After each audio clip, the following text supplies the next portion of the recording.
everyone. Welcome to our October Book Club Favorites event. This month, we're discussing Bright Young Women from New York Times bestselling author Jessica Knoll. Today, we are joined by the author herself. We are also joined by some wonderful members of our team, Elizabeth Breeden and Leora Bernstein, to help lead the conversation. Before we get into our discussion, I want to let everyone watching know that 3 lucky viewers could win a signed hardcover copy of Bright Young Women and a paperback copy of one of Jess's other incredible books, The Favorite Sister. To enter for your chance to win, just leave a question for us in the comment section of this video, and we will do our best to answer as many questions as possible live on screen today. And now on to book club. Jess, thank you so much for joining us. Can you kick us off by telling us a little bit about Bright Young Women? Yeah, so Bright Young Women is a fictional reimagining of the last murderous spree of one of our country's most famous serial killers. But in my version of the story, we tell what happened from the point of view of the survivors and some of those who did not survive him. And I was inspired to do this because I felt like there's so much coverage of this killer in particular, and we've never really thought about what the experience must have been like for the women who lived through it. So yeah, that's my little elevator pitch.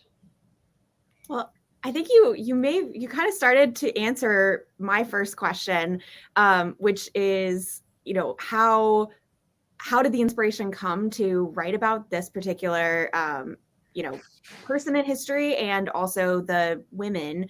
But I also just wanted to say that as a true crime fan myself, I was so excited when I found out that this was going to be like the direction that you are writing in. And it's one of the fun parts of working in publishing, is getting to kind of like hear about the projects before you even get to see anything on the page.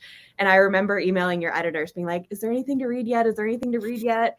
And so I was really excited. And obviously it holds up. But were there any other, did you know that you wanted to write about, someone inspired by Bundy or these particular cases, or how did that decision come about?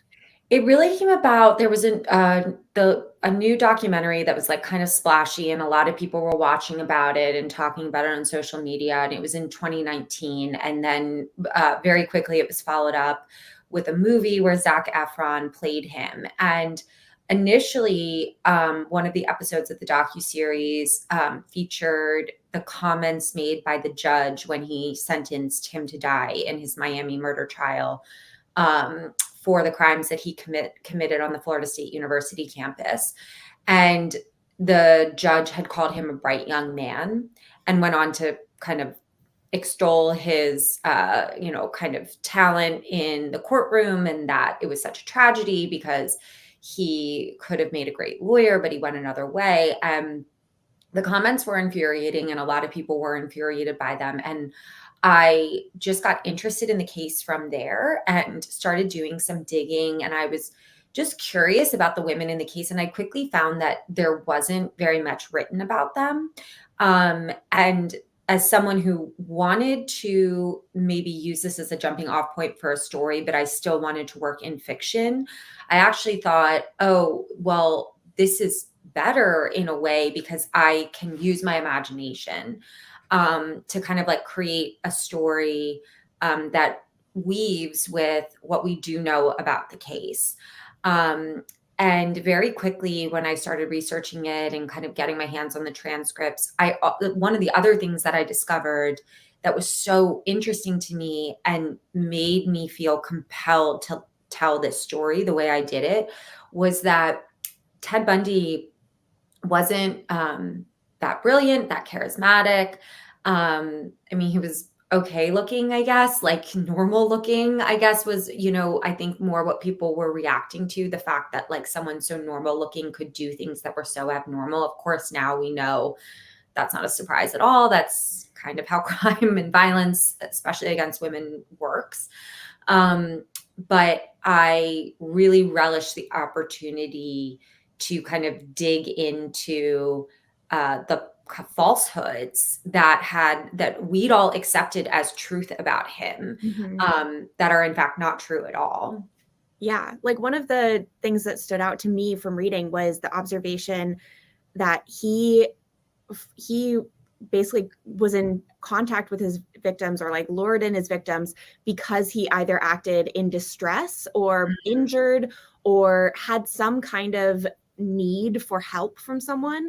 So it wasn't that he had this like magnetic personality. Yeah. It was really that he was preying on women's kind of built-in societal pressures to be nice, to be accommodating. Yeah. And I think that's And also one of the things that like I really, really loved about Pamela's character, is that you kind of see this development throughout the entire novel of her having this ambition and having these kind of less feminine features and trying to operate within that, like, be a nice girl, be polite, be accommodating, be helpful, and kind of breaking through some of those restraints.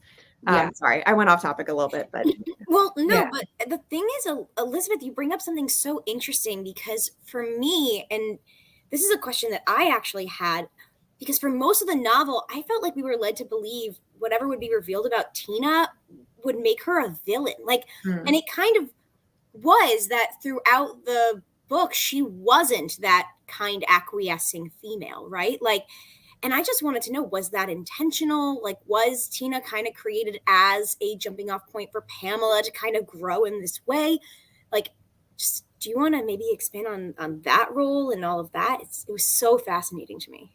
Yeah. So Tina for me was a bit of wish fulfillment. I think thinking about how amazing it would have been if, when I was younger, a kind of older sister figure swooped in, had experience, had money, knew how to throw her weight around.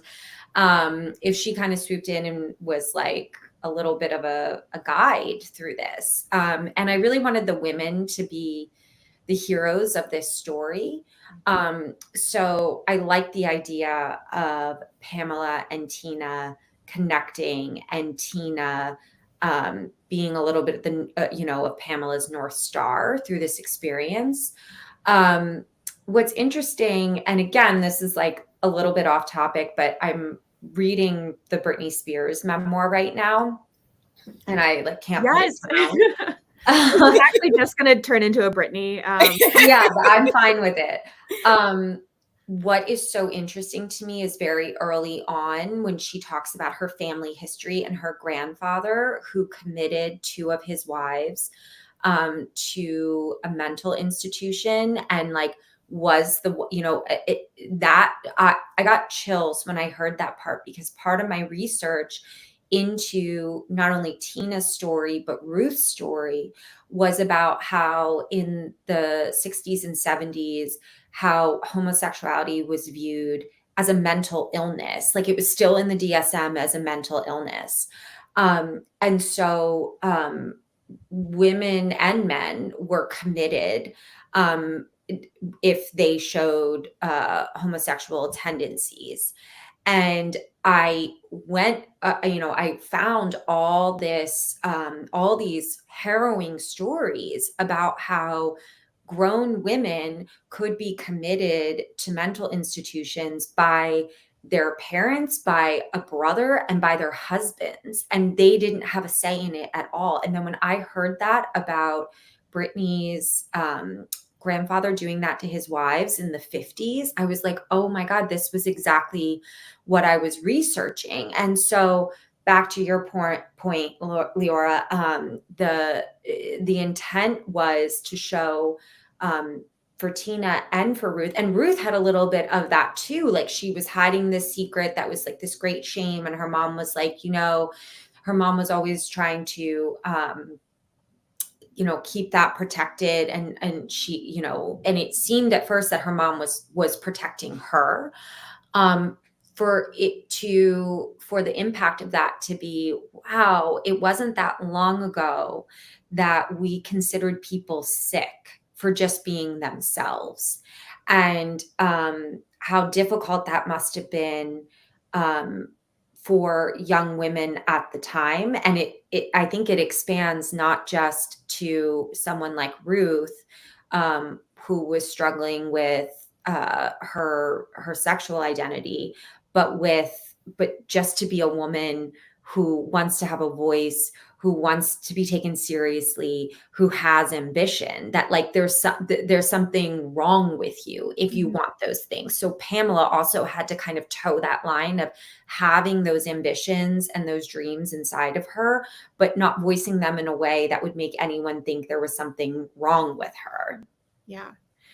We actually have a question from the audience, and it's from someone named Brandy, and they wanted to know, did Ruth really exist? And, you know, like, was she someone that came out of your research into this period and into these cases?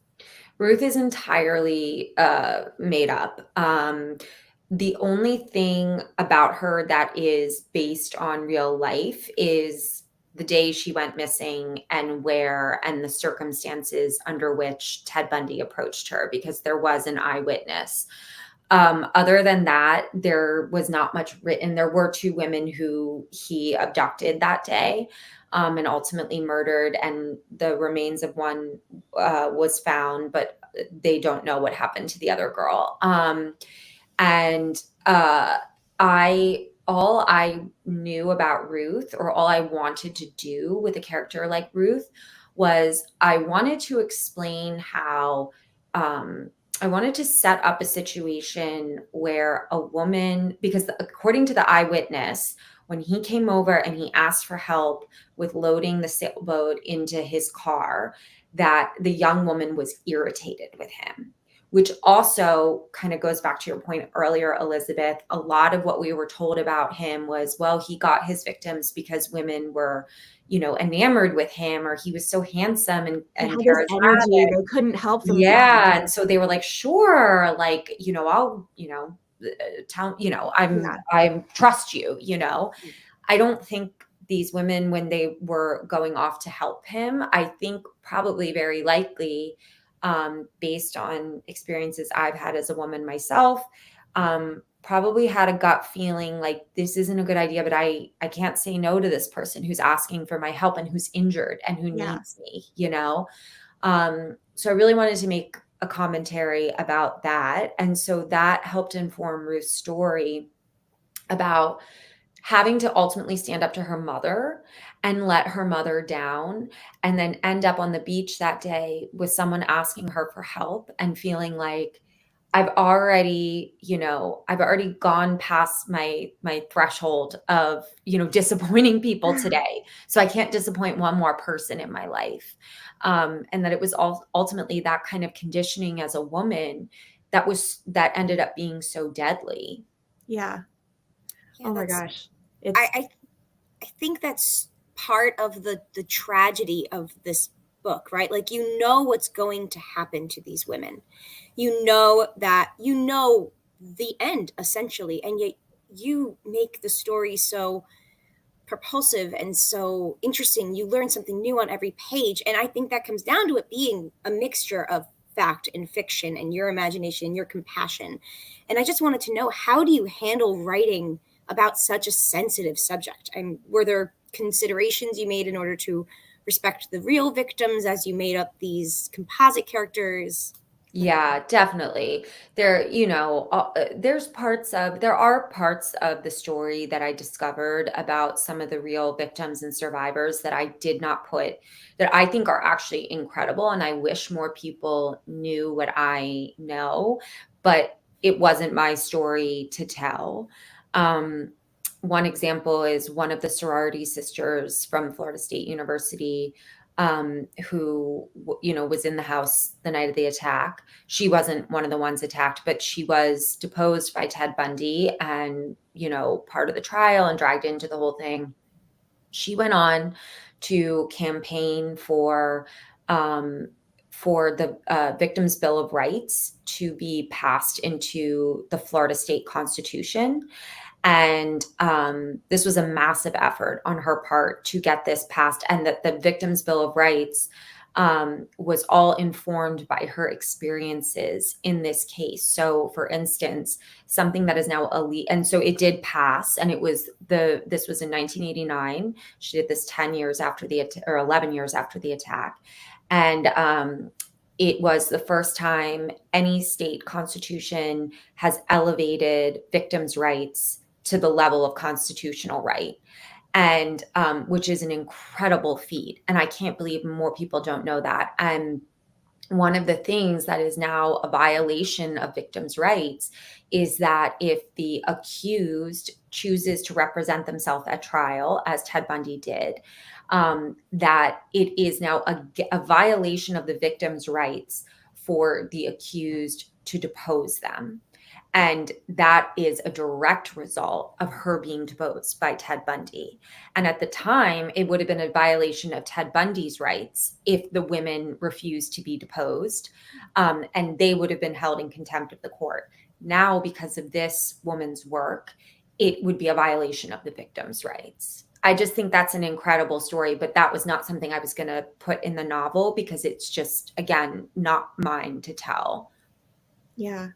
That's so powerful. I kind of just got chills thinking about when you said that it was raised to the constitutional level, and to have that kind of legacy and progress come out of something that is so horrible. And for no one to really know that, but for us to Yeah. know as much as we know about him. Yeah.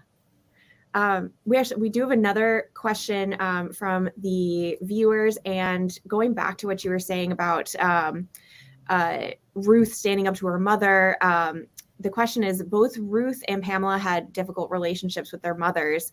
Was that intentional or a coincidence? Which I'm guessing not a coincidence. I loved the mother-daughter relationships in this book, and I would love to hear more about how you crafted that. I'm just laughing because there were certain points throughout the process of writing this book where Mary Sue, my editor, would say, do all the characters have to have such difficult relationships with their mother? And it didn't seem amiss to me. I don't know, a woman in the 70s probably had their mom. As a result, I tried to soften Pamela's mother somewhat, so that, Ruth's mom is really tough. Pamela's mom is more, she's kind of softer. The pain that Pamela experiences in not having that connection with her mom is still very acute. But I guess it feels like a little bit, of a softer explanation as to why. But I also made it so Pamela and her father ended up having a good relationship as adults, just so there was some parental warmth there.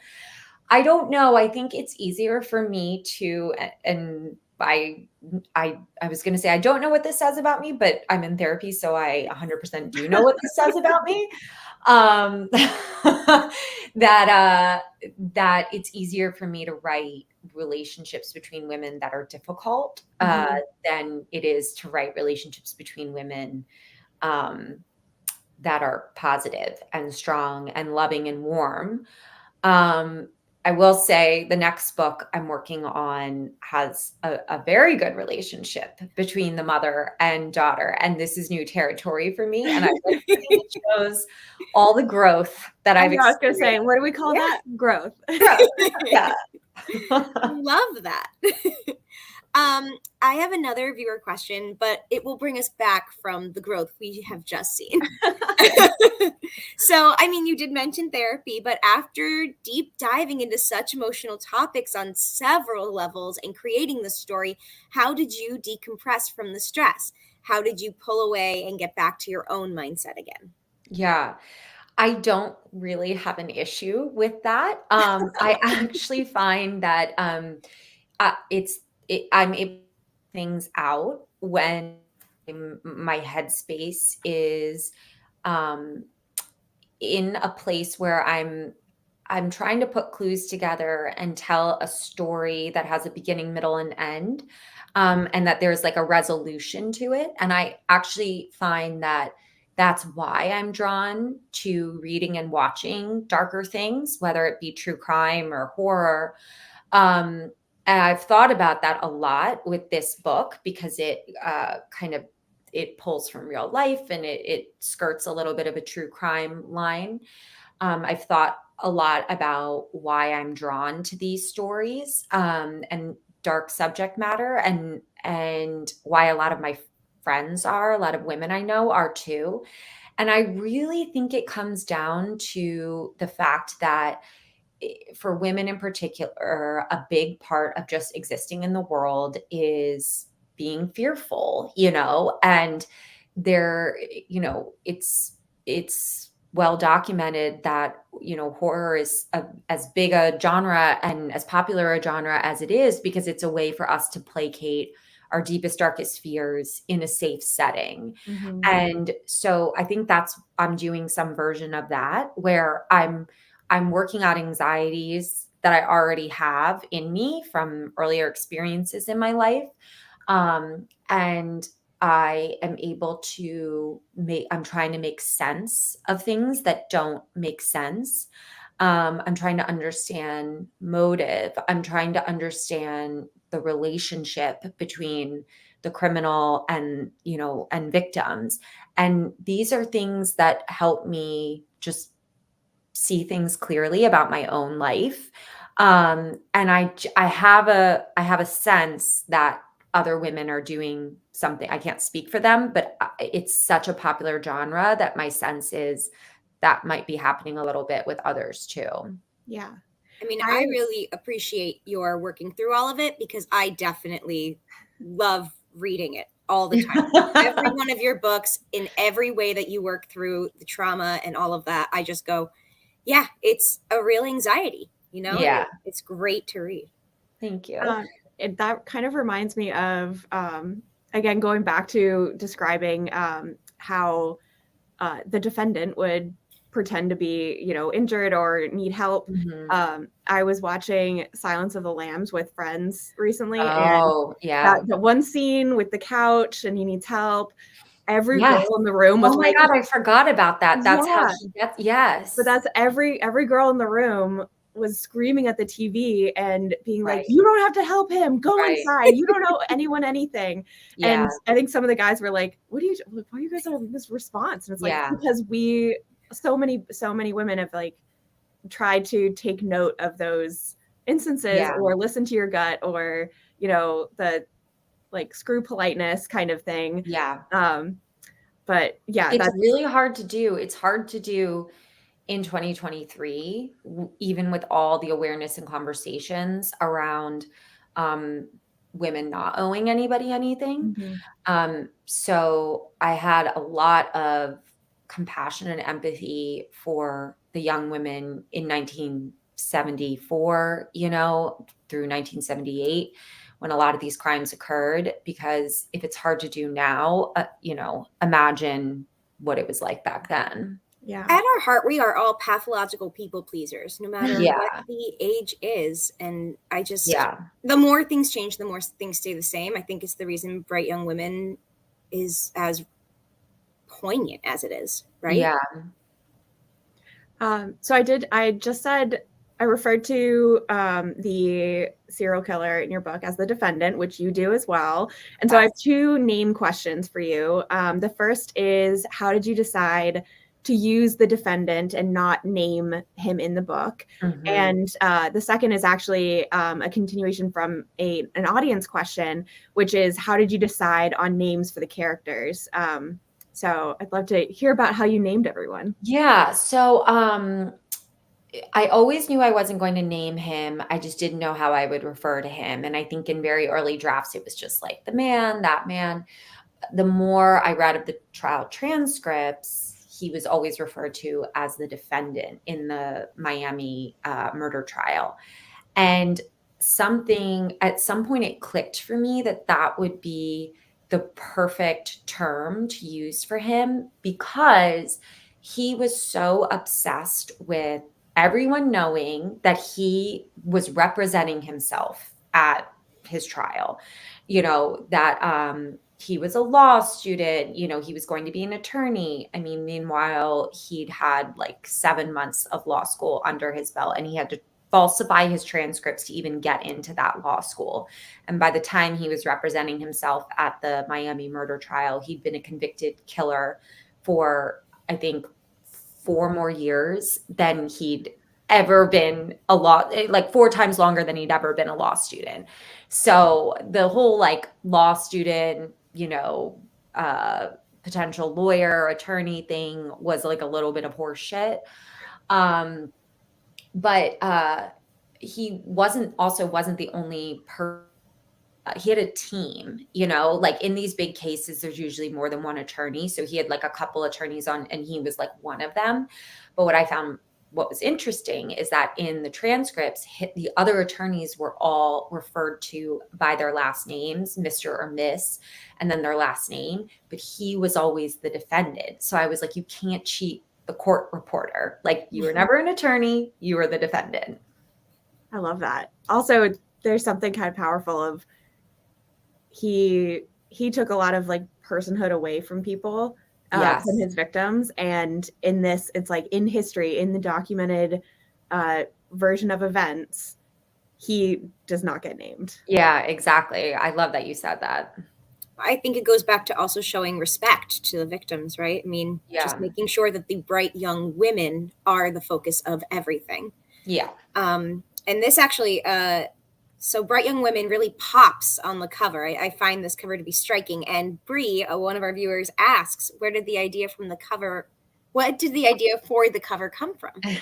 Thank you, Elizabeth. So cover art is like my favorite part of the process of writing a book, because it's the one piece of it where I don't have to do a damn thing. I'm like, all right, I'm going to sit back, show me what you got, because I'm not a graphic designer. Everything else as an author, all the pieces that you don't think you're going to have to be involved in, like marketing, publicity, yeah, you got to be involved in it.